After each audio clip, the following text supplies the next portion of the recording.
Si alguien te llama cuando ya estás acostado, probablemente no deberías responder, porque la mayoría de las personas que lo hicieron nunca regresaron vivas, o, si regresaron, su vida nunca volvió a ser la misma. Mi nombre es Miguel, soy el orador nocturno, y te encuentras en Noctaris, donde cada madrugada traigo historias que nadie se atreve a contar de día. Esta noche es especial, porque he recopilado 12 testimonios reales, 12 historias de personas que cometieron un grave error, un error que casi les cuesta la vida. Antes de que empieces a escuchar, necesito advertirte algo. Una vez que escuches estos relatos, no podrás olvidarlos. Algunos de ustedes intentarán dormir después de esto y no podrán. Otros reconocerán sus propias vidas en estas historias. Y algunos simplemente entenderán por qué sus abuelas siempre dijeron: nunca salgas cuando ya estés acostado. Apaga la luz, sube el volumen, cierra la puerta, porque lo que está a punto de comenzar no es ficción. Existe una creencia antigua, tan antigua que probablemente viene de tiempos que ni podemos recordar. Una creencia que la mayoría ignora, pero que en la madrugada cobra una validez aterradora. La creencia dice que si alguien te llama cuando ya estás durmiendo, es la muerte tocando a tu puerta. No es una metáfora, es literal. Hace 15 años comencé a investigar esta leyenda. Hablé con personas de México, Ecuador, Perú, Colombia, con gente que vivió esto en carne propia, con familias que perdieron a sus seres queridos por no obedecer esta simple regla, y descubrí algo aterrador. El patrón es siempre el mismo: una llamada, una invitación, un mensaje urgente, alguien que necesita ayuda, un amigo en apuros, una fiesta que no puede perderse, y luego sale, a pesar de estar cómodo, a pesar de estar descansando, a pesar de cada instinto gritándole que no lo haga. Y cuando sale ocurre lo imposible: accidentes que no deberían haber sucedido, encuentros con gente que no estaba ahí, tiroteos en calles tranquilas, incendios sin explicación, asaltos predestinados, muertes que parecen haber sido escritas en el destino. 12 personas rompieron el silencio, 12 testimonios que van a cambiar la forma en que ves una simple llamada de madrugada, 12 razones por las que después de esta noche nunca volverás a ignorar la advertencia. Así que escucha bien, porque lo que viene es real, muy real, y probablemente cuando termines de escuchar, estarás preguntándote qué hubiera pasado si tú hubieras salido en esa madrugada cuando alguien te llamó. Comencemos. La primera historia sucedió hace 3 años en Guadalajara, Jalisco. Quiero que conozcas a Alejandro, un ingeniero de 32 años que vivía una vida común y corriente. Trabajaba en una constructora importante de la ciudad, turnos largos, de 7 de la mañana a 6 de la tarde. Cuando llegaba a casa, lo único que quería era dormir. Ese viernes en particular había sido especialmente agotador. Inventario de materiales, revisión de obras, problemas con contratistas. Llegó a casa cerca de las 7 de la noche. Su novia Mariana estaba viendo televisión en la sala. Le preguntó cómo estuvo el día. Él solo sonrió débilmente y dijo que necesitaba descansar. Cenó algo rápido, un poco de arroz con pollo, que Mariana había dejado calentándose. Comió sin realmente probar la comida. Su mente estaba en otro lado, en la cama, esperándolo. Se bañó con agua fría, para tratar de desperezarse un poco, pero fue inútil. El cansancio era más fuerte. A las 9 de la noche ya estaba acostado. Mariana estaba durmiendo a su lado. Su teléfono estaba en modo silencio en la mesita de noche. Alejandro tenía la regla de no tener distracciones mientras dormía. Nada de notificaciones, nada de ruidos, solo el sonido del abanico en la esquina del cuarto y su propia respiración. Alrededor de las 2 de la mañana su teléfono vibró. Una sola vibración, una llamada. En el silencio de la madrugada, ese sonido pareció atronador. Miró la pantalla. Era David, su amigo, desde la secundaria. No era raro que David lo llamara, pero a esa hora era extraño, muy extraño. Alejandro salió de la cama cuidadosamente. No quería despertar a Mariana. Caminó descalzo hacia la sala. Contestó la llamada. Su voz era ronca, dormida. Bueno, dijo. Del otro lado escuchó la voz de David, pero algo estaba mal. Sonaba desesperado. Hermano, necesito un favor urgente. ¿Qué pasó?, preguntó Alejandro tratando de desperezarse. Estoy en la carretera a Autlán. Mi coche se descompuso hace 1 hora. He estado aquí esperando que pase alguien. Nadie ha pasado. La batería de mi teléfono está al 15%. Necesito que vengas. Que tragas gasolina, refacciones, cualquier cosa. Por favor, Alejandro.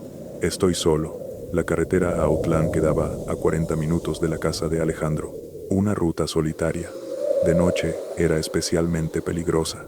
Robo de autos, asaltos, accidentes. Todo era posible en esa carretera. Alejandro dudó. David, escucho el silencio. Hermano, por favor, no tengo a nadie más. Mis papás no contestan. Mi hermano está en otro estado. Eres mi único amigo que vive cerca. Alejandro pensó en Mariana durmiendo en su cama, en lo cómodo que estaba, en lo cansado que estaba, pero también pensó en la amistad, en lo que significa ser amigo de verdad, en lo que David significaba para él. Habían crecido juntos, se había ayudado en todo. ¿Cómo podía decirle que no? Está bien, voy para allá, pero dame media hora. Tengo que prepararme. Debo llevar dinero por si necesitas algo. Media hora está bien. Sí, estaré aquí. Gracias, hermano. En serio. Colgaron. Alejandro se quedó parado en la sala durante un momento, como si estuviera esperando que desapareciera, que fuera un sueño, pero no lo era. Fue a su cuarto. Se puso ropa, pantalones cómodos, una chamarra, tenis. Dejó una nota para Mariana diciendo que había ido a ayudar a un amigo, que regresaría en unas pocas horas. Tomó sus llaves, 100 pesos que tenía en la cartera, y salió. Su coche era un Nissan Sentra viejo, pero confiable. Encendió el motor y se dirigió hacia la carretera a Outland. La carretera estaba oscura, no había muchas farolas, solo la luz de su coche iluminando el camino.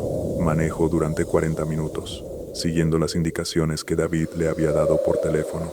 1 kilómetro después de la gasolinera, girar a la izquierda en el camino de terracería. Alejandro giró, y entonces vio el coche de David, un Volkswagen Jetta blanco, estacionado en medio del camino, las luces encendidas. David estaba afuera del coche, bajo la luz de la luna. Alejandro estacionó su coche detrás del de David, y bajó. David, ¿todo bien?, gritó. David no respondió. Alejandro se acercó más. David estaba sentado en el suelo, de espaldas al coche, su cabeza inclinada hacia adelante. Alejandro corrió hacia él. David, ¿qué pasó? Lo tocó en el hombro. David levantó lentamente la cabeza. Sus ojos estaban cerrados. Alejandro, hermano, gracias por venir. No sabes lo que pasó. Fue horrible.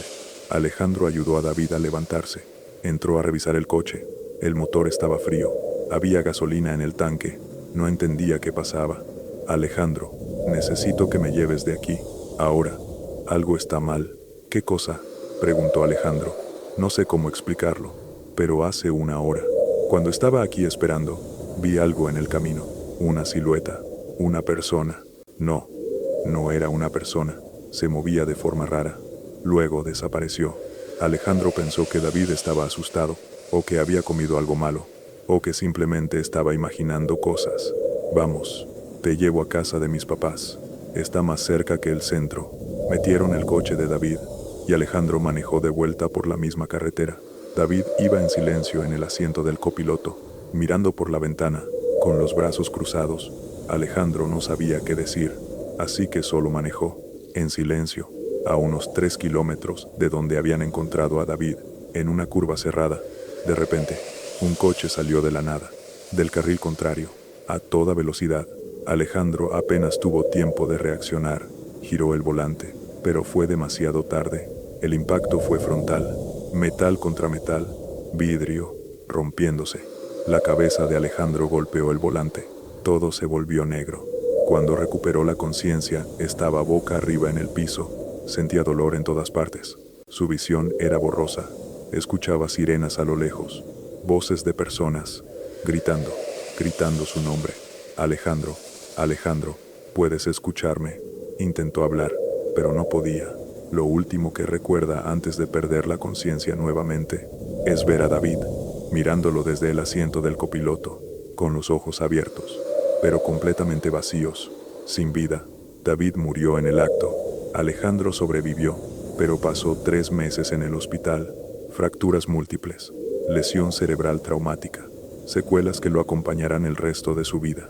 Años después, Alejandro descubrió algo. Cuando fue a la comisaría, el coche que los golpeó nunca fue encontrado. No había testigos, No había cámaras. Es como si nunca hubiera existido. Y David, años después, Alejandro visitó el sitio exacto donde encontró a David esa noche. Preguntó en los pueblos cercanos. Nadie había visto un Volkswagen Jetta blanco abandonado en esa carretera. Nadie conocía a un David que tuviera esa edad. Es como si su amigo nunca hubiera existido. Desde entonces, Alejandro no vuelve a salir cuando ya está acostado. No importa quién llame, no importa qué tan convincente sea la historia, porque ahora sabe que la leyenda es verdad. Y a veces, cuando lo llaman de madrugada, Alejandro jura que escucha la voz de David, suplicándole que venga. La segunda historia es diferente a la primera, porque en esta ocasión alguien escuchó la advertencia, pero no porque fuera sensato, sino porque su madre estaba ahí. Mi nombre es Carlos, y vivo en Monterrey, Nuevo León. Hace 5 años pasó algo que cambió mi perspectiva sobre esta leyenda. Ese entonces tenía 24 años. Trabajaba en una empresa de tecnología, turnos normales, viernes laborales, como cualquier otro. Esa noche en particular mis amigos me llamaron, 3 amigos de la universidad, Javier, Luis y Miguel. Ellos querían ir a una fiesta, un antro en la Macroplaza, uno de esos lugares exclusivos donde la música es fuerte, las bebidas caras, y la gente que va es de dinero. Me llamaron alrededor de las 11 de la noche. Yo estaba en mi casa con mis papás, viendo una película, cenando tacos que mi mamá había preparado. Era un viernes tranquilo, sin prisa, sin ansia. Javier me llamó. Hermano, ¿dónde estás? Estoy aquí en la fiesta, y está increíble. Hay unas chicas que te van a encantar. Ven rápido. Le dije que no, que estaba muy cómodo, que otro día sería. Luis tomó el teléfono. Carlos, no seas aguado. Vente, solo un rato. Nosotros llegamos hace 10 minutos. Todavía es temprano. Volví a rechazar, pero ellos no se dieron por vencidos. Llamaron 3 veces más, cada vez con argumentos diferentes, que había unas chicas hermosas, que el DJ era el mejor de la ciudad, que no podía perderme esa noche. Finalmente cedí. Le dije a mi mamá que saldría un rato, que volvería antes de la medianoche. Mi mamá levantó la vista de la televisión, me miró fijamente, y sin saber por qué, sin una razón lógica, me pidió que no fuera. Carlitos, no vayas esta noche. Mi mamá nunca había hecho eso, nunca me había pedido que no saliera, siempre me dejó libre. Pero algo en su voz, esa noche, en sus ojos, fue diferente. Yo sonreí. ¿Por qué, mamá? Solo no vayas. Por favor, quédate aquí esta noche. Mi papá intervino. Déjalo, mujer. Es un hombre adulto, tiene derecho a salir. Pero mi mamá siguió mirándome, como si supiera algo que yo no sabía, como si pudiera ver el futuro.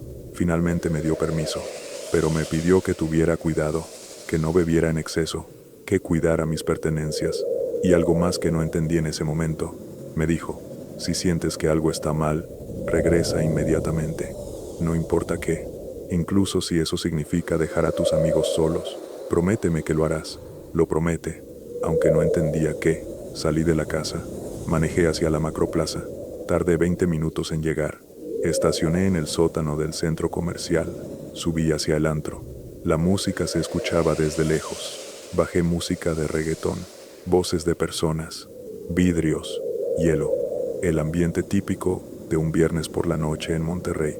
Entré y encontré a mis amigos en una mesa, con vasos de cerveza y ron.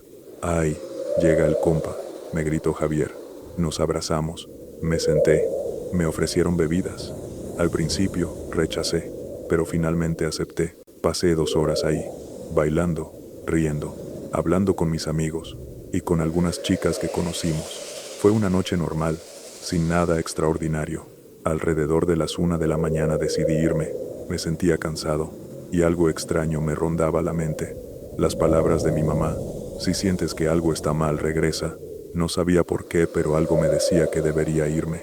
Les dije a mis amigos que me iba, que estaba cansado, que tenía que madrugar. ¿Ya te vas?, preguntó Luis. Sí, hermano. Otro día volveré. Está bien. Regresa bien. Salí del antro. Subí al sótano. Metí en mi coche. Manejé hacia casa. Aún recuerdo esa conducida en silencio, pensando en mi mamá, en por qué había sentido esa necesidad de pedirme que no saliera. Llegué a casa a la 1:30. Mi mamá estaba esperándome despierta. Abrí la puerta Mami, ¿por qué estabas despierta? No podía dormir. Carlitos, estoy feliz de que regresaras. ¿Qué pasó? Nada, hijo. Solo no me sentía bien esta noche. Sentía algo, una premonición. Así que preferí estar despierta. Nos abrazamos. Me fui a dormir. Al día siguiente, mientras desayunaba con mi mamá, su teléfono sonó. Era una llamada de Luis. Su voz sonaba asustada. Carlos, ¿qué pasó? Tuvimos un problema anoche. ¿Cuál? Cuando salimos del antro nos detuvieron. ¿Quiénes? La policía. Dicen que encontraron drogas en el coche de Javier. Carlos, cocaína, pero nosotros no llevábamos nada. Javier tampoco. No sé qué pasó. Mi corazón comenzó a acelerarse. ¿Dónde están ahora? En la comisaría. Mis papás están contratando abogados, pero dice que es grave. Dijeron que podría haber cárcel. Carlos, tú saliste hace poco. ¿Viste algo raro? ¿Algo sospechoso? No, no vi nada. Me fui cuando la noche era aún normal. Eso fue lo único que me salvó. Si me hubiera quedado más tiempo, si no hubiera escuchado esa voz interna, si no hubiera recordado las palabras de mi mamá, yo habría salido con ellos. Y yo habría sido parte de ese interrogatorio. Javier, Luis y Miguel pasaron 3 meses en la comisaría. Necesitaron abogados, dinero, influencias. Eventualmente fueron liberados, pero la experiencia los marcó. Hasta ahora no se sabe cómo llegaron esas drogas al coche, si alguien las plantó, si fue una trampa, o si fue algo más, algo que no tiene explicación lógica. Lo que sí sé es que mi mamá de alguna forma supo que algo malo sucedería esa noche, y que su instinto, su premonición, me salvó, porque si yo hubiera salido más tarde, si me hubiera quedado un poco más, habría estado en ese coche, en ese momento, en ese lugar donde la muerte tocó, y los alcanzó. La tercera historia es diferente a las anteriores, porque no fue el resultado de una decisión, fue el resultado de una creencia tan fuerte que ha perdurado en un pequeño pueblo de Puebla durante generaciones. Mi nombre es Valeria, tengo 42 años, y lo que voy a contar sucedió hace más de 20 años, pero lo recuerdo como si fuera ayer. Mi familia decidió pasar unos días en Atlixco, Puebla, en casa de unos tíos abuelos que apenas recordaba. Yo tenía 18 años, casi 19, apenas saliendo de la adolescencia, con ganas de conocer el mundo. Mi padre quería que reconectara con la familia. Mis hermanos estaban de acuerdo, y yo pues no tenía mucha opción. Así que empacamos y nos fuimos. El viaje fue de 3 horas, desde la capital hasta las afueras de Atlixco, un pueblo pequeño, verde, rodeado de montañas, con calles de tierra, casas de adobe, animales de granja por todas partes. Cuando llegamos, mis tíos abuelos nos recibieron con calidez. Don Artemio tenía 82 años, doña Rosa tenía 79. Eran personas amables, cariñosas, pero había algo en el ambiente de esa casa, algo extraño, una tensión invisible, un nerviosismo que flotaba en el aire. Mi papá lo notó también. Preguntó si todo estaba bien. Mi tía abuela sonrió, dijo que sí, que solo eran cosas de la edad, pero yo vi en sus ojos que mentía. Pasamos el primer día visitando el pueblo, montamos a caballo, les dimos de comer a los cerdos y gallinas, caminamos por las calles de tierra, comimos en una pequeña fonda, probamos el mole que preparaban en el pueblo. Fue un día hermoso, sin ningún incidente. Cuando cayó la noche, todo pareció cambiar. Cenamos cerca de las 11 de la noche, comida casera, tamales, frijoles, pan de muerto aunque no era temporada. Después de cenar, cada quien se fue a descansar. Mis hermanos compartían una habitación, mis papás otra, y yo dormía en el cuarto de mis tíos abuelos. Pero esa noche no podía dormir. Estaba demasiado emocionada, demasiado inquieta. Alrededor de las 12:30 salí al patio. Había una pequeña pileta donde se sentaba la gente. La noche estaba hermosa.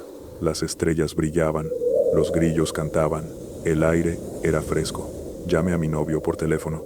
Nos pusimos a charlar de cosas triviales, de la escuela, de nuestros sueños, de cuándo nos volvería a ver. Me recosté en la pileta, mirando hacia el cielo, hablando con él, sin preocupación, sin saber que algo estaba a punto de cambiar. Fue entonces que escuché los aullidos. No eran ladridos normales, no eran aullidos de alerta, eran largos, dolorosos, como si los perros estuvieran viendo algo que no deberían ver, como si fueran testigos de algo horrible. algo que los asustaba, algo que los obligaba a gritar hacia la noche, hacia el cielo, hacia lo desconocido. Me incorporé. ¿Escuchas eso?, le pregunté a mi novio. ¿Qué cosa?, preguntó. Los perros. Están aullando raro. Probablemente es normal en pueblos pequeños, respondió él. No sé. Suena diferente. Suena como si tuvieran miedo.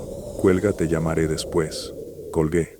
Entré a la casa, pero los aullidos continuaban, cada vez más fuerte, cada vez más desesperado. Entré al cuarto donde estaban mis tíos abuelos. Doña Rosa estaba despierta, mirando hacia la ventana, con los brazos cruzados. Mami, ¿qué pasa?, preguntó. Nada, mi amor. Vuelve a tu cuarto. ¿Pero por qué aullan los perros así? Mi abuela me miró, y su expresión cambió. Se puso seria, asustada. Ven acá. Me tomó del brazo, me llevó a mi cuarto, y me metió a la cama. ¿Qué pasa, abuela? ¿Por qué todos tienen miedo? Mi abuela se sentó a mi lado, y con voz muy baja, me explicó algo. En este pueblo existe una creencia muy antigua. Cuando los perros aullan de esa forma, de esa manera tan desesperada, significa que la muerte anda cerca, que alguien se lo va a llevar. Eso es una superstición, abuela. No es real. Lo sé que parece superstición, mi amor, pero en este pueblo, la creencia es muy fuerte, y las cosas que se creen, a veces, se hacen realidad. Quédate en tu cama, y no vuelvas a salir. No importa qué escuches. ¿Me entiendes? Sí, abuela. La entiendo. Mi abuela se fue, y yo me quedé en la cama, escuchando los aullidos, escuchando mi propio corazón, acelerado, asustado. A la mañana siguiente, cuando me desperté, los aullidos habían cesado. Bajé a desayunar.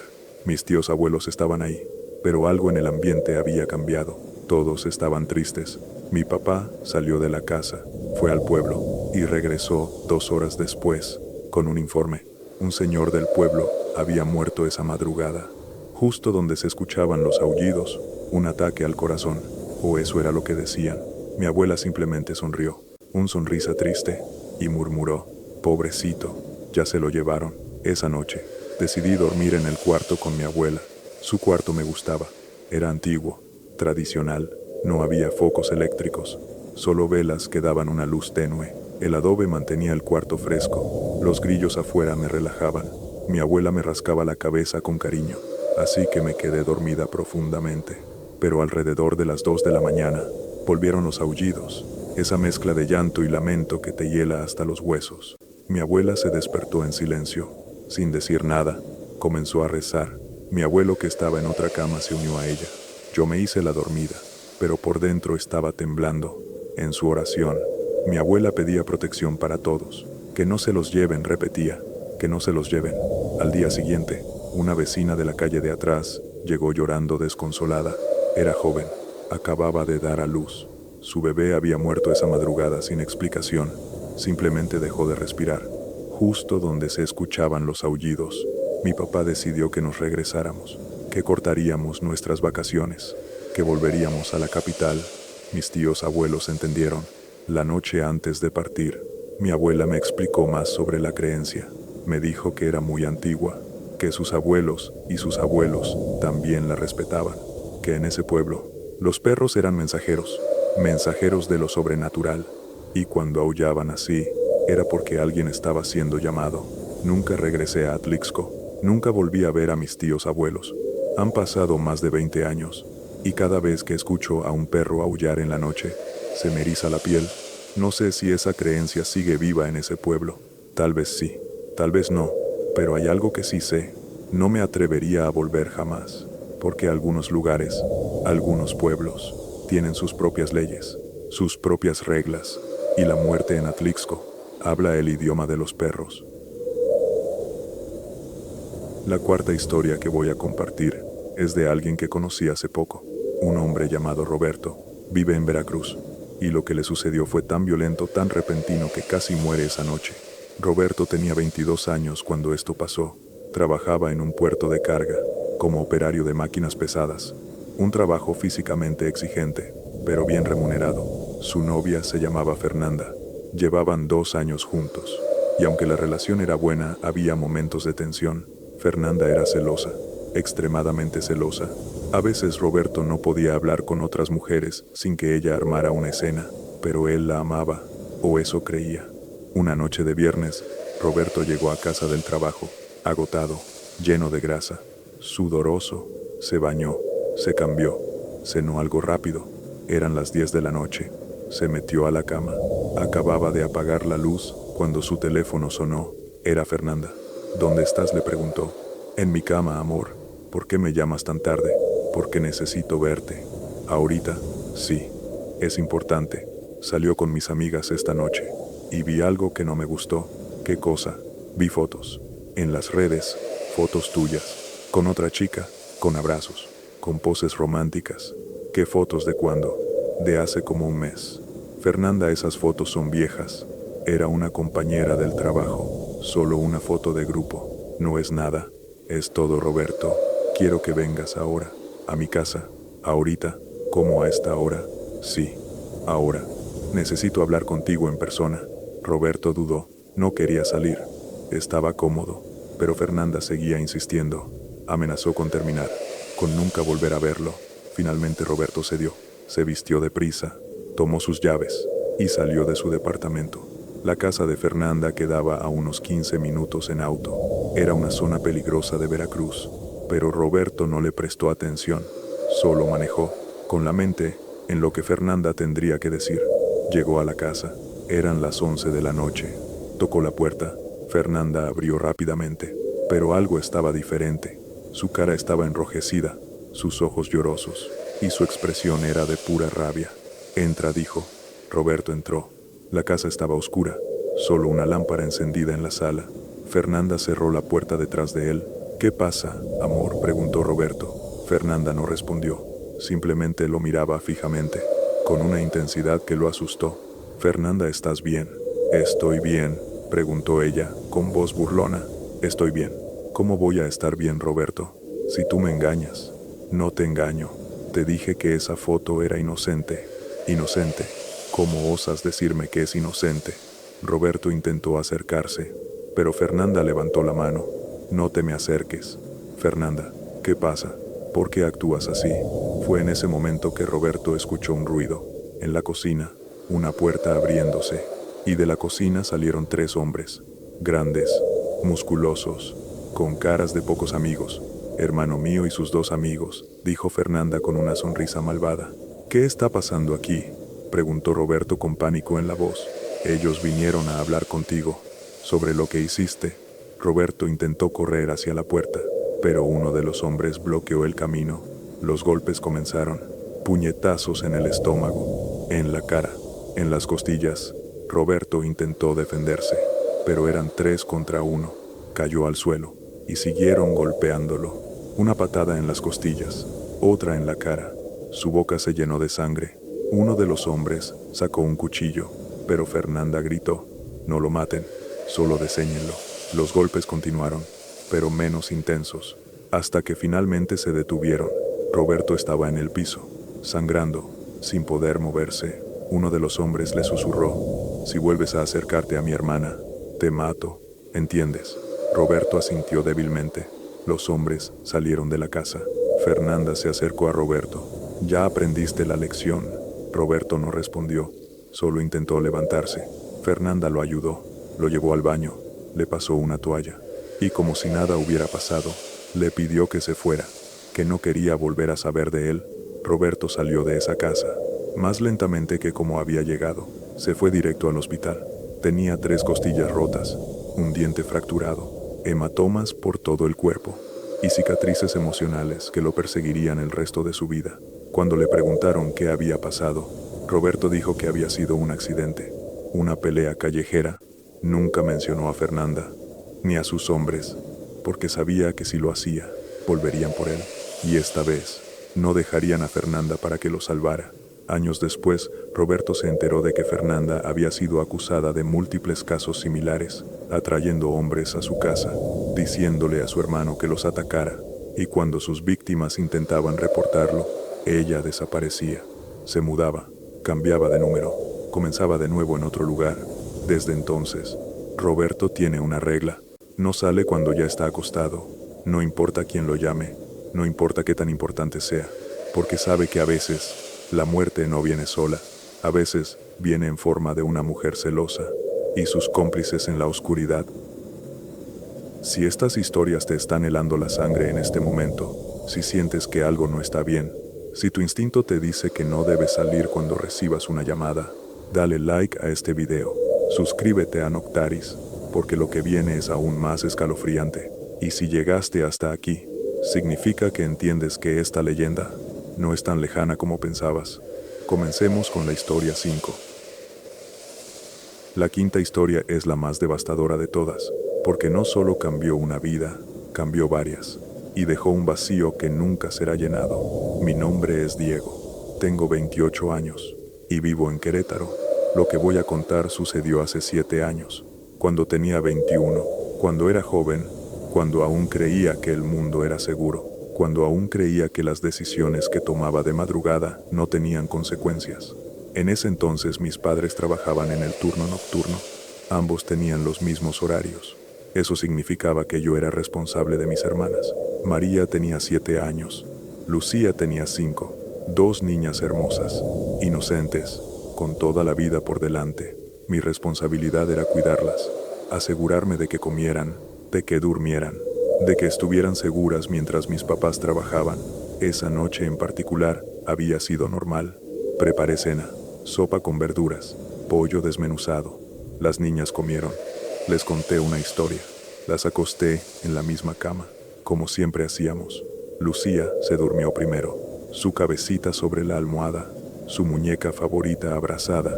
Luego se durmió María. Ambas respiraban profundamente, tranquilas, seguras. Yo estaba en el sofá de la sala, viendo televisión, cuando mi teléfono sonó. Era mi amigo Uriel. Estaba en una fiesta enorme. Música a todo volumen, gente bailando, chicas hermosas. Ven ahora mismo, dijo Uriel. No te puedes perder esto. Le dije que no, que tenía que cuidar a mis hermanas. No seas aguado, hermano. Solo un rato. Yo te busco. Te traigo en 45 minutos. Te tienes que ir. Cuelga y espérame. Uriel colgó. Yo me quedé pensando. 45 minutos de fiesta. El lugar estaba a solo 20 minutos. Eso significaba que tendría tiempo. 20 minutos en la fiesta. Y 20 para regresar. Todo esto mientras mis hermanas dormían. Sin que nadie se enterara. Sin que mis papás supieran. Era estúpido. Lo sé. Pero tenía 21 años. Y la lógica no era mi fuerte en ese momento. Cuando llegó Uriel, entré a la habitación de mis hermanas. Revisé que estuvieran bien, que durmieran profundamente. Estaban perfecto. Luego cerré la puerta con llave, esperando que si alguna se despertaba, no saliera sola buscándome. Nos fuimos. La fiesta estaba en una casa en el barrio de La Cruz. Grandes jardines, piscina, música a todo volumen. Llegamos. Entramos. Uriel me presentó con algunos amigos. Hubo cerveza, ron, chicas bonitas, todo lo que un veinteañero busca en una fiesta de viernes. Me perdí en el momento, en el ruido, en la música, en la falsa sensación de libertad. Perdí la noción del tiempo. No sé cuánto tiempo pasó, pero cuando volví en sí, eran las 12:45 de la noche, casi la 1 de la mañana. Me asusté. Le grité a Uriel que tenía que irme, que era urgente, que teníamos que regresar ya. Uriel estaba tomado, pero entendió. Nos fuimos. El regreso fue rápido, pero cada segundo se sentía como una hora. Llegamos a casa alrededor de la 1:45. Bajé del coche, entré a la casa, y ahí fue cuando lo noté.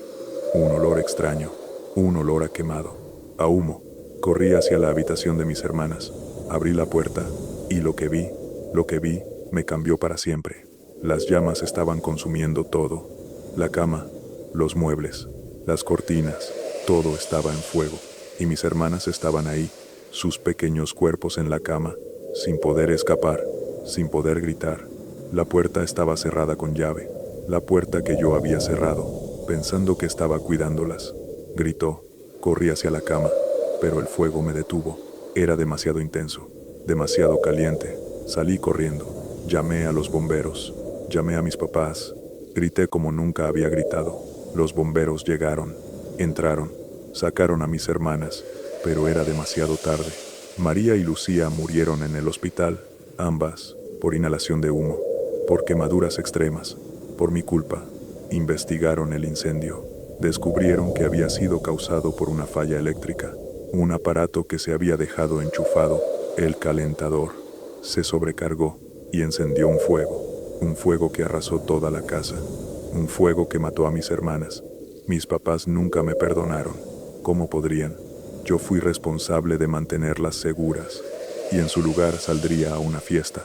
Abandoné mis deberes, ignoré la responsabilidad, y pagué el precio más alto. Mis hermanas pagaron el precio más alto, hace 7 años de eso, y no tengo un día, ni una hora, ni un minuto, donde no pienso en ellas. Si me hubiera quedado dormido esa noche, si hubiera rechazado la llamada de Uriel, si hubiera puesto a mis hermanas primero, estarían vivas, tendrían 14 y 12 años ahora, estarían en la secundaria, soñando, viviendo, pero en su lugar hay tumbas, en el cementerio municipal, con sus nombres, sus fechas, y una vida sin vivir. Desde entonces, nunca salgo cuando ya estoy acostado, no importa cuán importante sea, no importa cuánto me insistan, porque sé en lo profundo de mi alma, que cuando salimos de nuestras camas, cuando abandonamos nuestras responsabilidades, cuando ignoramos la advertencia, la muerte viene a cobrar, y a veces, lo que cobra, son vidas que amamos. La sexta historia es más reciente que las otras. Sucedió hace apenas 2 años, y la razón por la que la incluyo en esta recopilación es porque muestra que la leyenda no es cosa del pasado, es cosa del presente. Mi nombre es Mauricio, y mi primo se llamaba Héctor. Aunque ya no puedo hablar de él en presente, Héctor tenía 25 años cuando murió. Vivía en Tuxtla Gutiérrez, Chiapas. Trabajaba en una farmacia, como gerente, un buen trabajo, bien remunerado. Tenía una esposa, 2 hijas pequeñas, una vida que muchos envidiarían, pero Héctor tenía un problema. No sabía decir que no, cuando sus amigos lo llamaban, aunque fuera de madrugada, aunque fuera en un día difícil, aunque tuviera otras prioridades, Héctor simplemente decía que sí. El 20 de agosto del año pasado, Héctor había tenido un día pesado, inventario en la farmacia, clientes difíciles, problemas administrativos.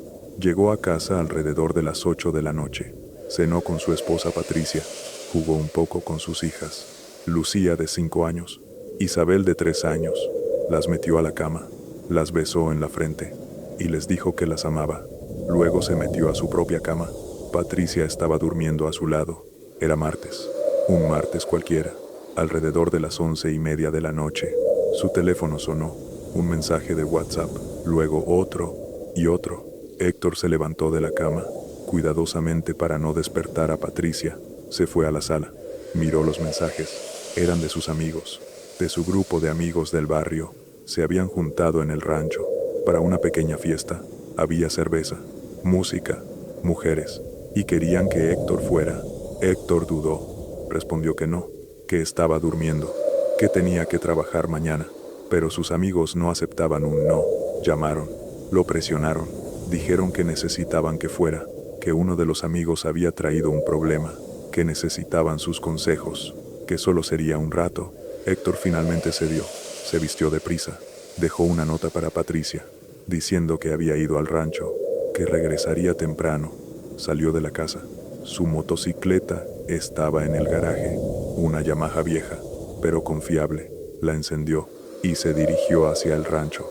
El rancho quedaba a unos 30 minutos, por una carretera rural, con pocas luces, pocos vehículos. Héctor manejó con cuidado. La noche era clara. Las estrellas brillaban. Pensaba en por qué cedía siempre a los pedidos de sus amigos, por qué no sabía decir que no, por qué sacrificaba momentos con su familia, por hombres que probablemente ni lo consideraban verdadero amigo. Estaba tan perdido en sus pensamientos, que no vio el hoyo. En medio de la carretera, la motocicleta cayó, se pinchó una llanta. Héctor cayó, se raspó el brazo, se golpeó la rodilla, pero estaba bien. Se levantó, revisó la moto. Tenía un pinchazo importante. La rueda estaba destruida. No podía continuar. No tenía herramientas. No tenía repuestos. Estaba solo, en medio de la noche, en una carretera desierta. Llamó a sus amigos. El que más cerca estaba fue Rodrigo. Rodrigo estaba apenas a 2 kilómetros. Dijo que vendría, que lo recogería, que usarían la moto de otro amigo para traerlo. Héctor esperó. 15 minutos después, llegó Rodrigo, en la moto de su amigo Javier, una moto más grande, más potente. Héctor se subió atrás. Se fueron. Iban rápido. Rodrigo acelerador a fondo. Iban en la madrugada, con poca visibilidad y velocidad excesiva. En la siguiente curva, en una curva cerrada, la moto perdió tracción, se deslizó, salieron disparados. Héctor no tenía cinturón, no tenía casco, nada que lo protegiera. Cayó de cabeza contra un árbol. El impacto fue brutal. Su cráneo se fracturó, sangre por todas partes. Rodrigo se levantó adolorido, pero vivo. Corrió hacia Héctor, pero ya no había nada que hacer. Los ojos de Héctor estaban abiertos, pero vacíos, sin vida. Llamaron a la ambulancia, a los paramédicos, a la policía, pero Héctor murió en el lugar, transportado por la muerte, en una motocicleta que no era suya, en una madrugada que no debería haber salido, dejando a una esposa, a 2 hijas pequeñas, a una familia destrozada. Su funeral fue la semana siguiente. Cientos de personas asistieron. Su familia lloraba. Sus hijas no entendían por qué su papá no regresaba. Rodrigo quedó devastado, con la culpa de haber sido el conductor, de haber acelerado demasiado, de haber tomado una curva sin precaución. La moto fue reparada, pero nunca fue conducida de la misma forma, porque todos los que la miraban recordaban a Héctor, recordaban su cuerpo tendido en la carretera, recordaban lo que sucede cuando salimos de nuestras camas, cuando cedemos a la presión de amigos que no realmente nos importan, cuando ignoramos la advertencia. Patricia ahora cría sola a Lucía e Isabel, trabaja 2 empleos, para poder mantenerlas. Cada día que pasa, cada cumpleaños que celebra sin su esposo, es un recordatorio de lo que sucedió esa noche. Yo visito a Patricia regularmente, y ella siempre dice lo mismo. Si Héctor hubiera dicho que no, si hubiera rechazado esa llamada, si hubiera puesto a su familia primero, estaría aquí, estaría conmigo, pero no está, y nunca lo volveré a ver. Hasta aquí hemos escuchado 6 historias, 6 testimonios, 6 vidas que fueron tocadas por la muerte. Y si prestas atención, si realmente escuchas lo que estas personas han compartido, verás un patrón que se repite una y otra vez. Todos ellos estaban acostados, todos ellos fueron llamados, y todos ellos respondieron, algunos por amor, otros por responsabilidad, otros por presión de amigos, otros por curiosidad, otros por debilidad, pero todos respondieron, y todos pagaron un precio. El precio no siempre fue la muerte, a veces fue dolor, a veces fue pérdida, a veces fue trauma, a veces fue arrepentimiento eterno, pero siempre hubo un precio. Y si aún no lo ves, si aún piensas que esto es coincidencia, déjame decirte que lo que viene, las próximas historias, son aún más claras, son aún más aterradoras, porque ocurrieron en lugares lejanos, en países diferentes, en culturas distintas, pero la advertencia es la misma. La advertencia es universal. Nunca salgas cuando ya estés acostado, porque la muerte no conoce fronteras, no respeta idiomas, no importa dónde vivas. La muerte está ahí, esperando, observando, esperando que hagas el error, que cometas la equivocación, que ignores la advertencia. Y cuando lo hagas, cuando finalmente salgas, ella estará ahí, esperándote. La 7ª historia es la mía. Y es la razón por la que estoy aquí contando todas estas historias. Mi nombre es Tomás, tengo 31 años y vivo en Morelia, Michoacán. Lo que voy a contar sucedió hace 6 años, cuando tenía 25, cuando aún creía que podía controlar mi destino, cuando aún no entendía que existen fuerzas que están más allá de nuestro control, fuerzas que simplemente no podemos vencer. A los 25 años decidí independizarme. Mis papás no estaban de acuerdo, decían que era muy joven, que aún no estaba listo, que debería quedarme en casa, pero yo quería libertad, quería ser mi propio jefe, quería demostrarle al mundo que era un hombre adulto, así que comencé a ahorrar. Trabajaba en una tienda de electrónica, de lunes a sábado, horario completo. Ahorré durante 10 meses, centavo por centavo, sin gastar en nada innecesario. Finalmente, junté lo suficiente para la renta de un departamento pequeño, una habitación, una sala, un baño, una cocina, nada lujoso, pero era mío. Compré lo básico, una cama, una televisión una lavadora, un refrigerador, algunos trastes, y me mudé. Mis papás ayudaron, pero estaban tristes. Mi mamá lloraba.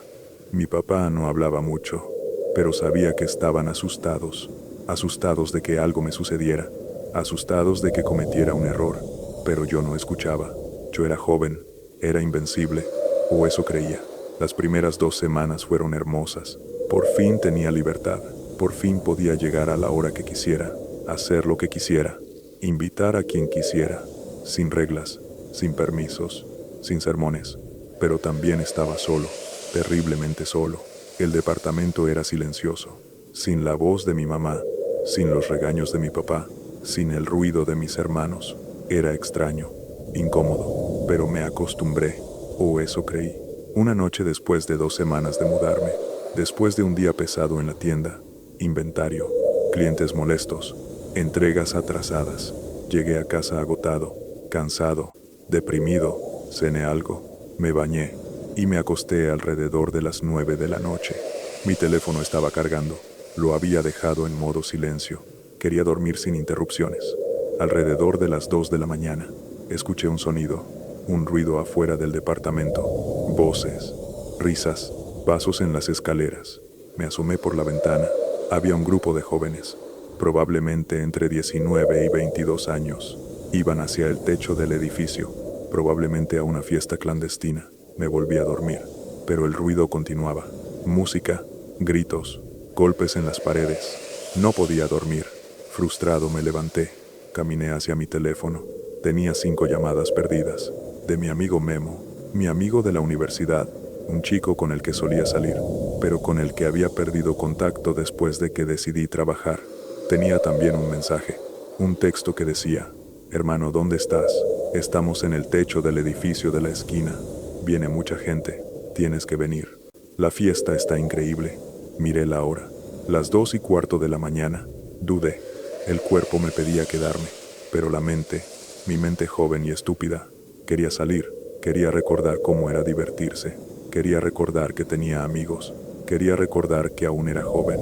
Me levanté, me puse ropa, gel en el cabello, perfume, zapatillas, y salí del departamento.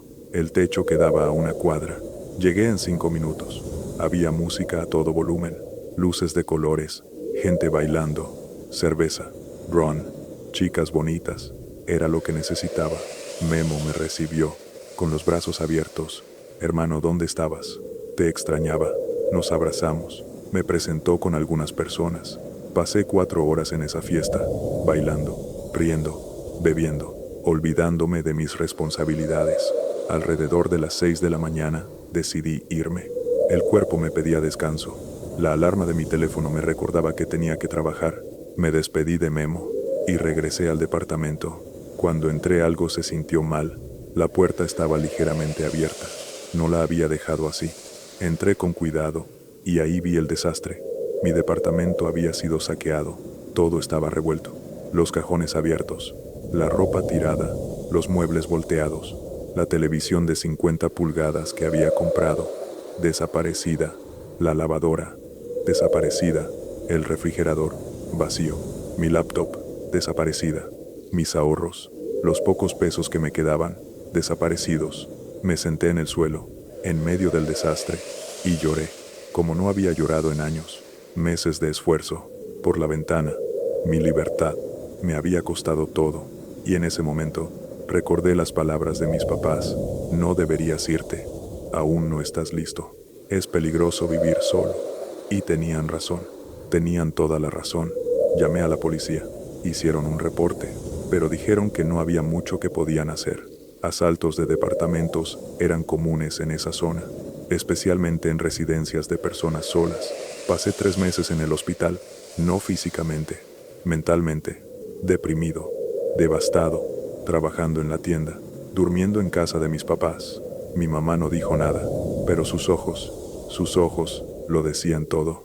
Estaban diciendo: te lo advertimos. Finalmente regresé al departamento, con protecciones mejoradas, pero el daño ya estaba hecho.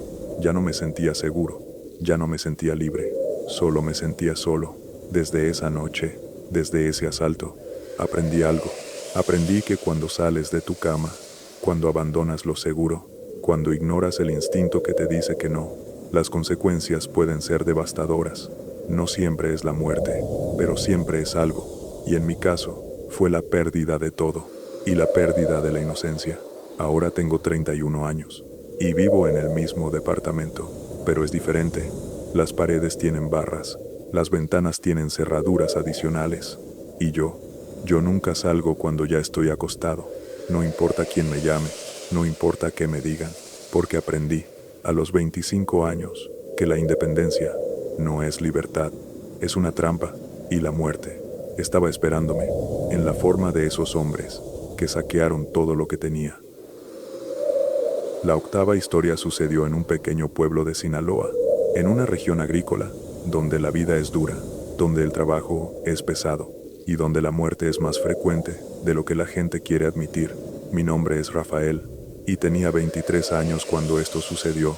Trabajaba en el campo, como jornalero, desde los 16 años, sembrando maíz, tomate, chile, lo que hubiera, de lunes a sábado, desde las 6 de la mañana hasta las 6 de la tarde, 12 horas bajo el sol, con la espalda doblada, las manos callosas, el cuerpo adolorido.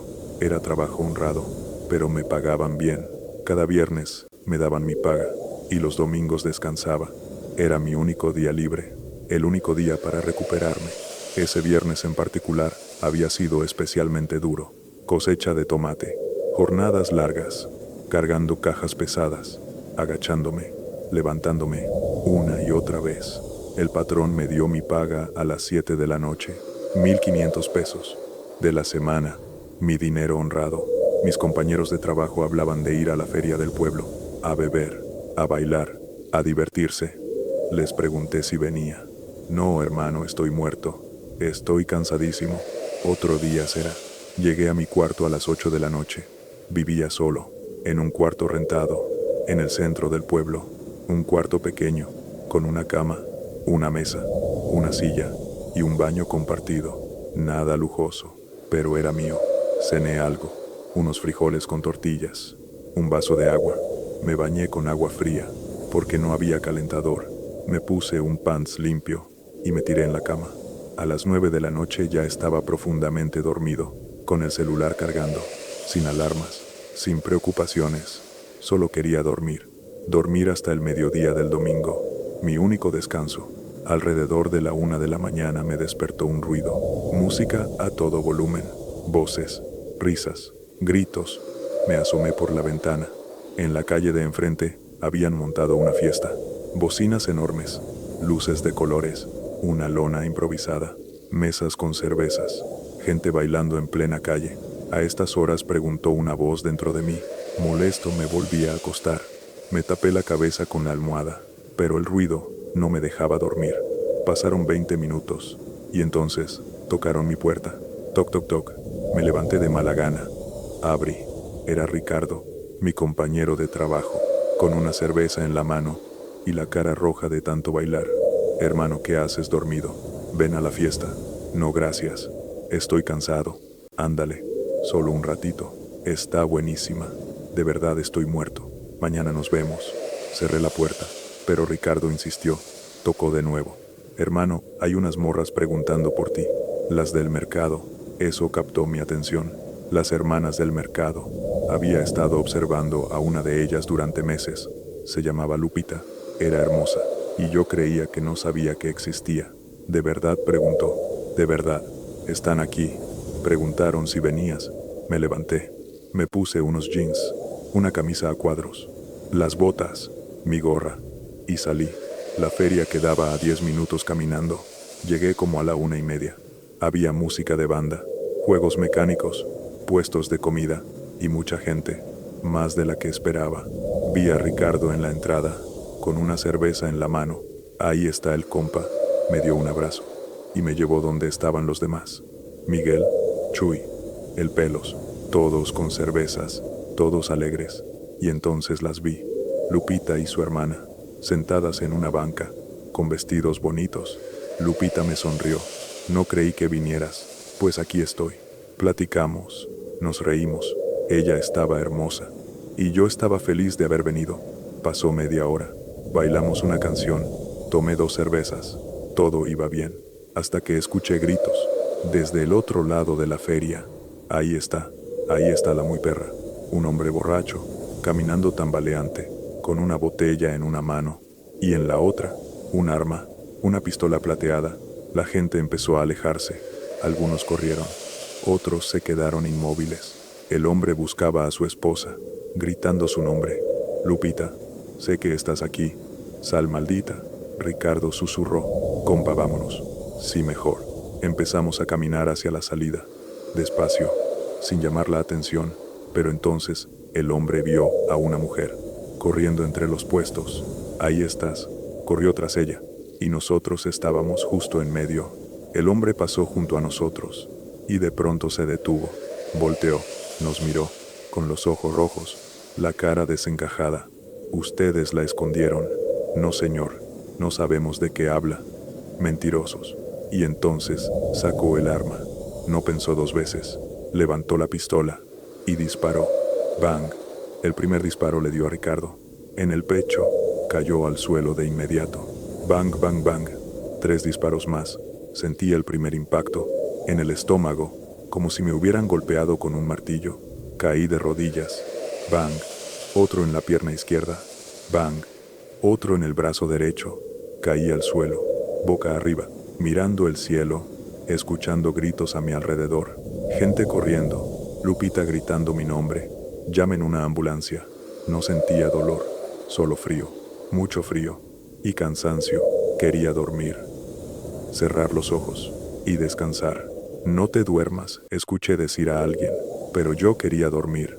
Vi a Ricardo a mi lado, inmóvil, con los ojos abiertos, sin moverse. Hermano, intenté decir, pero no me salió la voz. Sentí algo caliente corriendo por mi cuerpo. Era sangre, mucha sangre. Llegó la ambulancia. No sé cuánto tiempo pasó. Me subieron a una camilla. Me pusieron una máscara de oxígeno y empezaron a presionar mis heridas. Está perdiendo mucha sangre. Rápido al hospital. Cerré los ojos y todo se volvió negro.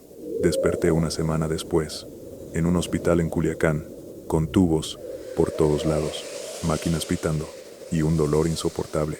Me habían operado 5 veces, 2 balazos en el estómago, 1 en la pierna, 1 en el brazo y 1 que rozó el hígado. Estuve a punto de desangrarme, pero sobreviví. Ricardo no tuvo la misma suerte. Murió en la ambulancia. Murió porque salimos. Murió porque respondimos a la llamada.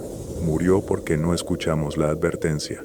Si hubiera dormido esa noche, si hubiera rechazado la invitación, si me hubiera quedado en mi cama, Ricardo seguiría vivo, y yo no tendría 5 cicatrices, ni el trauma de haber visto morir a mi amigo. Desde ese día, nunca más salgo si ya estoy dormido. No importa quién llame, no importa qué tan buena esté la invitación, no importa si hay chicas hermosas esperando, porque esa noche me enseñó algo. Me enseñó que cuando salimos, cuando abandonamos lo seguro, la muerte nos estaba esperando. Y no solo a mí, también se lleva a los que amamos. Y es una complicidad que cargaré el resto de mi vida. La complicidad de haber sido la razón por la cual mi amigo está muerto. Mi nombre es Sebastián, y vivo en Esmeraldas, Ecuador. Lo que voy a contar sucedió hace 2 años, cuando tenía 20 años, cuando aún creía que la muerte era algo que le sucedía a otras personas, no a mí. Trabajaba en una mecánica, de 8 de la mañana a 8 de la noche. Llegaba cansado a casa, cansado, adolorido, con grasa en las manos. Una noche me acosté alrededor de las 11. Mi mamá ya estaba durmiendo, mis hermanos también. La casa estaba en silencio. Yo dormía profundamente, cuando alrededor de las 2 de la mañana mi teléfono vibró. Un mensaje de WhatsApp. Era Andrés, mi amigo de la infancia. El mensaje decía: hermano, ¿dónde estás? Estamos en la esquina. Ven, te esperamos para conversar. Dudé. Pensé en salir o seguir durmiendo. Decidí salir. Le dije que me esperaran. Se hicieron las 3 de la mañana cuando salí. Mi casa era esquinera, de la calle donde siempre ocurrían los tiroteos. Los conflictos armados eran frecuentes. Había bandas, había territorio disputado. Pero en ese momento, no lo pensé. Solo salí. Caminé más de 50 metros, hacia donde supuestamente estaban Andrés y sus amigos. Pero no los vi. La calle estaba vacía, demasiado vacía. Y entonces sucedió. 4 personas me rodearon, desde todos los ángulos, con armas, largas, automáticas. Me apuntaban, desde la espalda, desde los costados, desde todos lados. No tuve tiempo de reaccionar, no tuve tiempo de correr. Y entonces comenzaron a disparar. Disparos constantes, ráfagas, bang, bang, bang, bang. No paraban, no cesaban. Los proyectiles pasaban a mi lado, algunos tan cerca que escuchaba el sonido del aire moviéndose. Corrí despavorido en línea recta, sin dirección, sin plan, solo corriendo, con mi instinto de supervivencia gritando, escuchando los disparos, los proyectiles golpeando todo, árboles, paredes, postes, el pavimento. Corrí 2 cuadras, tal vez 300 metros, sin parar, sin voltear. Las balas seguían sonando, bang, bang, bang, decenas de ellas, 50, 100, más, no sé, pero sentía que moriría, que no sobreviviría a eso, que esa era mi noche, que la muerte me había encontrado, finalmente, sin razón, sin causa, solo porque había salido de mi cama. Pero entonces, de pronto, el sonido cesó, los disparos pararon, el silencio fue ensordecedor, seguí corriendo, pero los disparos no continuaron. Me metí en una casa con la puerta abierta, y me escondí adentro, temblando, sudando, con el corazón acelerado. Mi teléfono estaba en mi bolsillo, lo saqué con manos temblando. Le escribí a Andrés: hermano, me dispararon, 4 tipos, con armas. Andrés tardó en responder, finalmente escribió: no salgas, se metieron militares. Hay operativo, operativo. Esa era la palabra. Los militares habían bajado a hacer redada, y los de las bandas pensaron que yo era militar encubierto, o del grupo rival. Por eso me dispararon, sin preguntar, sin confirmar, solo disparar. Me quedé en esa casa, toda la noche, escondido, sin poder dormir, temblando, procesando lo que había sucedido. Revisé mi cuerpo. No tenía heridas, no tenía sangre, no tenía rasguños.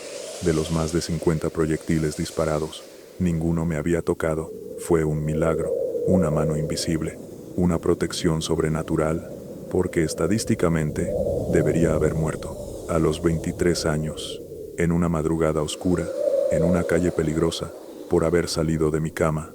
Cuando Andrés llegó por mí, a las 6 de la mañana, me preguntó cómo seguía vivo. Dijeron que hubo más de 50 disparos, pero nadie fue tocado. ¿Cómo es posible? Yo solo sé que estoy vivo y que debería estar muerto. Desde entonces, nunca más salgo de madrugada, no importa quién me llame, no importa cuán urgente sea, porque sé lo que está afuera, sé lo que acecha en la oscuridad, y sé que la próxima vez puede que no tenga tanta suerte, puede que los 50 proyectiles me encuentren, y puede que esta sea mi última noche. Así que desde Esmeraldas, Ecuador, les advierto, no salgan cuando ya estén acostados, porque la muerte no espera, y a veces, la muerte dispara 50 veces, y la última es la que cuenta. ¿Te atreverías a ignorar una llamada de madrugada ahora? Después de escuchar estas historias, después de saber qué sucede cuando respondemos, cuando salimos, cuando ignoramos la advertencia, comenta sí o no en los comentarios. Cuéntame qué harías, porque la próxima historia que voy a compartir podría ser la tuya, o la de alguien que amas. Y esta vez, no habrá milagro, esta vez, no habrá escape. Suscríbete si no lo has hecho aún, dale like a este video, porque lo que viene es devastador. Continuemos. Mi nombre es Andrés, y vivo en Barranquilla, Colombia. Lo que voy a contar sucedió hace 3 años, en una noche que cambió mi vida, una noche que debería nunca haber sucedido. Trabajaba como ingeniero civil, en una constructora importante. Turnos regulares, de lunes a viernes. Mi vida era predecible, segura, sin sorpresas. Tenía una pequeña casa en el barrio de Simón Bolívar, un lugar tranquilo, con buena gente, o eso pensaba. Una noche de jueves. Había sido un día agotador. Reuniones, problemas en obra, contratistas difíciles. Llegué a casa alrededor de las 9 de la noche. Mi esposa Marcela estaba viendo televisión. Cenamos juntos. Vimos una película y alrededor de las 11 nos fuimos a la cama. Dormí profundamente, sin interrupciones, sin preocupaciones. Alrededor de las 2 de la mañana, mi teléfono sonó. Una llamada. Era un número desconocido. Dudé en contestar, pero algo me impulsó. Respondí. ¿Bueno? ¿Andrés? Sí. ¿Eres tú? Soy yo. Es Javier, tu primo, mi primo Javier.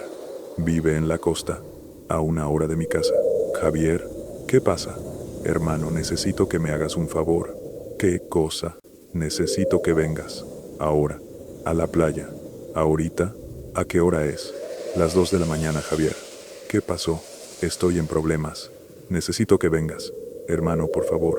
Mi primer instinto fue decirle que no, que esperara hasta mañana, que era demasiado tarde. Pero Javier insistió, me suplicó. Su voz sonaba desesperada, asustada. Finalmente, cedí. Le dije que iría, que me daría 30 minutos. Me levanté cuidadosamente. Marcela despertó. ¿A dónde vas? Javier necesita ayuda. ¿A esta hora? Sí, es urgente. No vayas, me pidió Marcela. Algo no se siente bien. Quédate aquí, no te preocupes. Solo seré 1 hora. Nos besamos. Y salí. El camino a la costa era oscuro. Pocos vehículos, solo la carretera y la noche. Manejé en silencio, pensando en lo que podría haber pasado. ¿Problemas de dinero? ¿Problemas con su novia? ¿Problemas con la ley? No sabía. Solo sabía que mi primo me necesitaba. Llegué a la playa alrededor de las 2:45. El mar estaba oscuro. Las olas golpeaban contra la arena. Había pocas luces y la sensación de que algo estaba mal. Estaba muy mal. Estacioné el coche y caminé hacia donde había dicho Javier, la zona de Blas de Lezo, una playa tranquila durante el día, pero en la madrugada era completamente diferente. Caminé durante 5 minutos y entonces escuché voces, gritos. No le encontré a Javier, pero escuché a otras personas y entonces los disparos comenzaron. Bang, bang, bang, ráfagas automáticas, vendedores, tiroteo entre bandas. Yo estaba justo en medio, sin protección, sin defensa. Corrí, gritando, Javier, ¿dónde estás? Pero no respondió. Seguí corriendo, hacia la playa, hacia el mar, hacia cualquier lugar, lejos de los disparos. Las balas pasaban a mi lado, algunas tan cerca que sentía el aire moviéndose. Caí en la arena y me quedé ahí, inmóvil, esperando que los disparos cesaran. El tiroteo duró aproximadamente 10 minutos, pero se sintió como 1 hora. Gritos, disparos, el caos, la muerte distribuyéndose indiscriminadamente. Finalmente los disparos pararon. El silencio fue ensordecedor. Me levanté lentamente, sacudí la arena de mi ropa y caminé de vuelta hacia donde había dejado mi coche. Cuando llegué, vi a Javier, parado, mirando hacia el agua. Javier, ¿qué pasó? No respondió, solo me miró, con los ojos vacíos. ¿Estás bien? Sí, estoy bien. ¿Qué pasó aquí? Nada importante. Solo un conflicto entre grupos. Una balacera. Sí. ¿Por qué me llamaste? No sé. Pensé que te necesitaba. Pero no. No te necesito. Regresa a tu casa. Regresa con tu esposa. Antes de que sea demasiado tarde. Fui hacia el coche. Pero antes de irme, vi a una persona en el suelo. Un vecino del barrio. Mi vecino. Estaba tirado en la arena, con una bala en la cabeza. Muerto. Completamente muerto. Regresé corriendo a mi coche. Conduje de vuelta a mi casa, en silencio, pensando en lo que acababa de suceder, pensando en que podría haber sido yo, que si me hubiera puesto en el lugar equivocado, en el momento equivocado, habría muerto, como mi vecino. Llegué a casa. Marcela estaba despierta, esperándome. ¿Estás bien? Sí, estoy bien, pero no vuelvo a salir de madrugada. Nunca más. La próxima vez que alguien me llame, cuando ya esté acostado, voy a decir que no, porque aprendí, esa noche, que cuando salimos, la muerte nos está esperando. Y a veces, no siempre es nuestro turno. A veces, es el turno de alguien más, pero siempre hay un turno, y siempre hay alguien esperando, para llevarse una vida. Desde entonces, nunca más salgo cuando ya estoy acostado. Mi nombre es Gustavo, y vivo en Lima, Perú. Trabajaba como contador en una empresa de importaciones. Un buen trabajo, un sueldo decente, una vida estable. Tenía un apartamento pequeño en el distrito de La Molina. un barrio de clase media, relativamente seguro, o eso creía. Una noche de viernes estaba durmiendo, profundamente dormido. Alrededor de las 12:30 de la madrugada, escuché ruido en mi sala, un ruido de cristal rompiéndose. Me desperté sobresaltado, salí de mi cuarto y vi a 3 hombres en mi sala, con mochilas, llevándose mis cosas, televisión, computadora, un reloj que heredé de mi abuelo. Sin pensar, sin medir las consecuencias, corrí hacia ellos, gritando. Intenté detenerlos, luché, peleé. Uno de ellos me golpeó, un puñetazo en el rostro. Caí, sangre en mi boca, mi visión borrosa. Los hombres se fueron, con mis cosas, sin dejar rastro. Llamé a la policía, hicieron un reporte, pero dijeron que no había mucho que pudieran hacer. Robos en apartamentos eran comunes, y perseguir a los ladrones era complicado. Me quedé ahí, solo, adolorido, devastado. Pasé la noche limpiando el vidrio roto, reparando la ventana, y llorando. A la mañana siguiente, mi teléfono sonó. Era mi amigo Oscar. Hermano, ¿dónde estabas anoche? ¿Qué cosa? Teníamos una reunión, en el departamento de Pablo. ¿Cuál reunión? Te llamamos 5 veces, pero no respondiste. ¿De qué hablas? Oscar, alguien robó mi apartamento anoche. ¿Qué? Sí, 3 hombres. Me golpearon. Se llevaron todo. ¡Qué horror!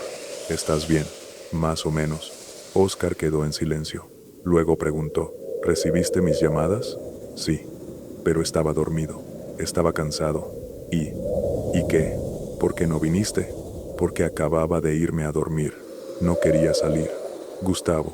Oscar habló con una voz extraña, diferente, más seria. ¿Qué? Pablo me pidió que te llamara, para que dijeras que sí, para que vinieras. Pero él también dijo algo más. ¿Qué cosa? Dijo que si venías, no deberías. ¿Qué significa eso? Significa que estuvo bien que no vinieras. ¿Por qué? Porque después de que colgamos, pasó algo horrible. ¿Qué cosa? Cuando estábamos en el departamento, entraron unos hombres. Dijeron que querían hablar con alguien llamado Gustavo. Todos dijeron que no lo conocían, que estaba solo. Los hombres preguntaron dónde trabajabas, dónde vivías, por dónde andabas. Dijeron que tenías una deuda con un grupo, que tú le habías robado dinero. Esto no tiene sentido, dije. Yo no le debo nada a nadie. Yo nunca le he robado dinero. Oscar continuó. Estos hombres dijeron que vendrían a buscarte, que si te encontraban, te llevarían, que desaparecerías. Gustavo, creo que esos hombres que te robaron no fueron ladrones normales, fueron enviados para recogerte, para secuestrarte. Me quedé en silencio, procesando lo que Oscar estaba diciendo. Dices que era una trampa. Digo que probablemente el robo fue planeado para sacarte de tu apartamento, para ponerte solo, en la calle, para que fuera fácil capturarte. Pero cuando llegó el momento, cuando se suponía que debías estar en la calle, cuando estaban esperando, tú estabas durmiendo, debido a que no respondiste nuestras llamadas. Te quedaste donde estabas, en tu apartamento, donde al menos tenía una puerta, donde al menos podías encerrarte. Y si hubieras venido, cuando saliste de tu apartamento, para ir al departamento de Pablo, te habrían estado esperando, en la calle. O tal vez, ni siquiera llegarías. Tal vez, desaparecerías. Colgué el teléfono. Mis manos temblaban. Mi mente no podía procesar. ¿Alguien estaba tratando de secuestrarme? ¿Por qué? ¿Quién? ¿Una deuda que no tenía? Fui a la policía. Reporté todo. Me dijeron que investigarían, pero era claro que los policías no sabían nada, que esto era más grande que simples robos, que esto era algo más oscuro, más peligroso. Desde esa noche, mi vida cambió. Me mudé, cambié de teléfono, cambié de trabajo, cambié de barrio, porque supe que había alguien, algo, esperándome en la oscuridad, esperando que saliera, que respondiera una llamada, que cometiera el error. Y si lo hubiera hecho, si hubiera respondido esa noche, si hubiera salido de mi cama, no estaría aquí, contando esta historia. Habría desaparecido, en las calles de Lima, sin explicación, sin rastro, solo otro desaparecido, en una ciudad donde desaparecen miles. Desde entonces, nunca más salgo cuando ya estoy acostado, porque ahora sé que la llamada no siempre es de un amigo, a veces es la muerte. esperando que digas que sí. La última historia que voy a compartir es la más ambigua, porque en esta ocasión el protagonista hizo exactamente lo contrario, y aún así, la muerte encontró la manera. Mi nombre es Francisco, y vivo en Cancún, México. Trabajo en la industria hotelera, en uno de los grandes resorts, como gerente de seguridad. Un buen trabajo, con buena paga, una vida cómoda. Tengo una novia, se llama Sofía. Llevamos 3 años juntos. Vivimos en un apartamento, en la avenida Kukulcán, con vista al mar. Una vida de ensueño, o eso parecía. Una noche de viernes, había sido un día pesado. Reuniones de seguridad, problemas con huéspedes, incidentes en las playas. Llegué a casa alrededor de las 11 de la noche. Sofía estaba viendo televisión. Cenamos, nos relajamos, y alrededor de las 12:30, nos fuimos a la cama. Dormí profundamente, sin interrupciones. Alrededor de las 2 de la mañana, mi teléfono sonó. Era mi amiga Valeria. Valeria es una amiga de la infancia, desde hace 20 años.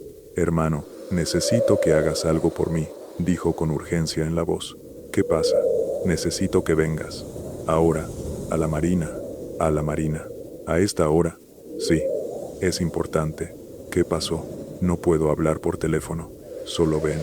Te lo explico cuando llegues. Dudé. Mi primer instinto fue decirle que no, que esperara hasta mañana, que era muy tarde. Pero Valeria tenía ese tono de verdadero pánico, de verdadera necesidad. Miré a Sofía dormida a mi lado, y decidí quedarme. Lo siento, Valeria, pero no puedo. Es muy tarde. Está muy oscuro. Ven mañana. Te ayudaré mañana. Pero no puedo dejar a Sofía sola. No a esta hora. Colgué. Valeria intentó llamar de nuevo, pero no respondí. Me quedé dormido. A la mañana siguiente, Sofía se levantó primero. Fue a ver las noticias y gritó mi nombre. Francisco, ven rápido. Corrí. ¿Qué pasó? Es Valeria. Está en las noticias. Miré la televisión. La reportera hablaba sobre un accidente. Una carrera clandestina. En las afueras de Cancún. 2 automóviles. Corriendo. A alta velocidad. En una carretera peligrosa. Uno de los vehículos salió de la carretera. Se estrelló contra un árbol. El conductor murió. La pasajera está en condición crítica. Luego mostraron el nombre. Valeria López, 32 años. Reportera de televisión. Fue en ese momento que todo cobra sentido. Valeria estaba intentando que fuera. Quería que la acompañara. Quería que estuviera con ella. Llamé al hospital. Valeria estaba en cuidados intensivos, con traumatismo cráneoencefálico severo, fracturas múltiples, hemorragia interna. Los médicos dijeron que la próxima hora sería crítica. Fui al hospital. Llegué cuando ella estaba despertando. Sus ojos se abrieron y me miró. ¿Viniste?, preguntó con voz débil. Sí, estoy aquí. ¿Por qué no viniste anoche?, pregunté Francisco a Valeria. ¿Quién iba en el coche contigo? Dijo que fue su novio, que corrían en una carrera clandestina, que querían ganar dinero, que era una apuesta, que se supone que ella ganaría. Pero otro coche, otro conductor más agresivo, la empujó, la sacó de la carretera. El otro conductor no se detuvo, simplemente se fue. ¿Y tu novio?, preguntó. Murió. Murió en el acto. Valeria comenzó a llorar. Yo la abracé, y en ese momento pensé en lo que habría sucedido. Si yo hubiera ido, si hubiera dicho que sí, si hubiera salido de mi cama, ¿habría muerto yo también? ¿O habría podido hacer algo? ¿Habría estado en el coche con ella? ¿O habría estado afuera? ¿Habría podido detener el accidente? No sé, simplemente no sé. Lo que sí sé es que no fui, y Valeria sobrevivió. Su novio no. Fue suerte, fue destino, fue la advertencia que ignoré. Valeria se recuperó lentamente, pero nunca fue la misma. La muerte de su novio, la culpa, la pérdida, todo la cambió. Y años después, cuando le pregunté por qué me había llamado esa noche, me dijo que simplemente sentía que me necesitaba, que necesitaba que estuviera con ella, que nunca supo por qué, pero que ahora entendía, que si hubiera ido, ambos estaríamos muertos, que mi rechazo, mi decisión de quedarme en la cama, nos salvó a ambos, o al menos, nos salvó a uno, porque el novio de Valeria pagó el precio de una apuesta, de una carrera, de una noche, cuando la muerte decidió cobrar. Así que esta es mi historia. la historia de alguien que ignoró la llamada y sobrevivió. Pero a veces, me pregunto, si hubiera ido, ¿habría podido hacer algo? ¿Habría salvado a su novio? ¿O habría muerto también? La verdad es que no sé. Lo único que sé es que esa noche, la muerte llegó por Valeria y se llevó a su novio en su lugar, y todo porque respondí a la llamada. Bueno, todo porque no respondí, porque ignoré la advertencia y me quedé donde estaba, durmiendo, seguro, vivo, mientras otros pagaban el precio de decisiones que tomaron cuando salieron de sus camas. Comenta en los comentarios, ¿cuántas veces ignoraste una llamada de madrugada? ¿Cuántas veces dijiste que no cuando alguien te pidió que salieras? ¿Cuántas veces escuchaste esa voz interior gritándote que no lo hicieras? ¿Y cuántas veces no le hiciste caso? Quiero saber tu historia.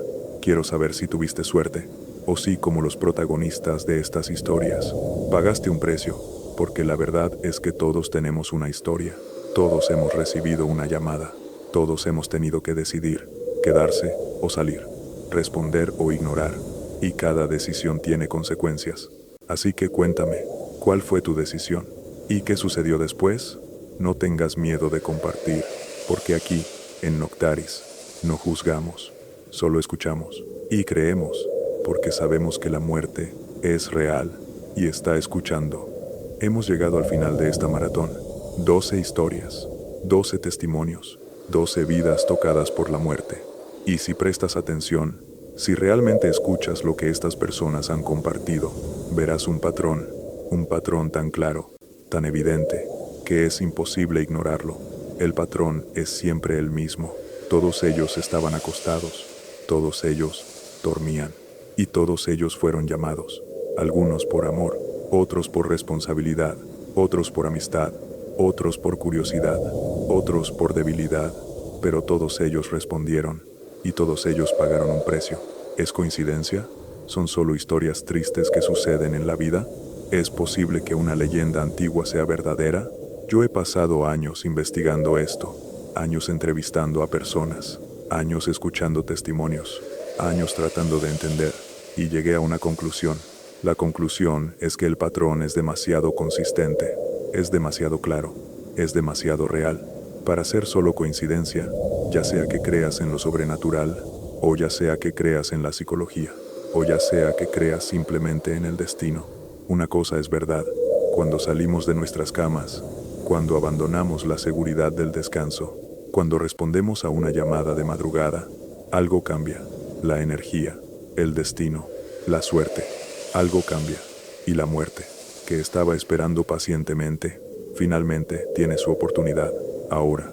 Algunos dirán que esto es superstición, algunos dirán que esto es miedo, algunos dirán que esto es locura, y tal vez tienen razón, pero yo he visto suficiente, he escuchado suficiente, para saber que hay verdad en esta leyenda, y la verdad es simple.